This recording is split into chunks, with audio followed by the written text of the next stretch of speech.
Sure, you've seen pictures of the coronavirus, but what really makes this spiky ball tick?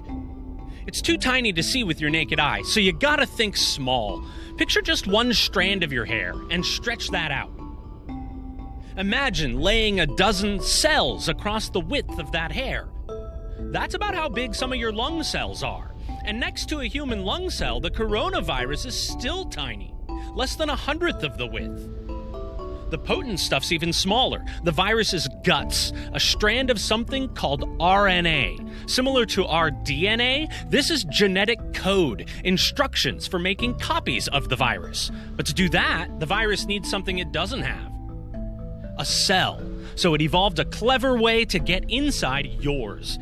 The key is the outside envelope and that crown of spikes that gives coronavirus its name. It's not decorative. This is an elaborate disguise, a fraud that the virus uses to trick its way in. You can think of your cell like a factory surrounded by a big fortress wall. The factory inside's making stuff your body needs, and all over the outer walls are special doors. Each door finds and pulls in specific stuff that the factory needs. This virus uses one door in particular, the ACE2 receptor, which normally grabs onto proteins and brings some of them into the cell. The spike on this coronavirus looks just like the real deal, but it's a Trojan horse.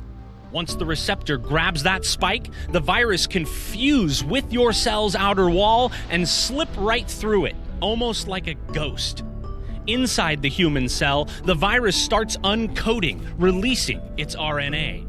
This starts a process that ends up using parts of the factory in your cell to make new copies of the virus, and more copies, and more copies.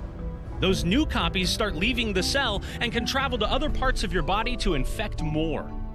Scientists are studying the details of every step in this virus's life cycle. If we can find a way to interrupt just one part of it, it could lead to a new treatment or stop or slow the spread.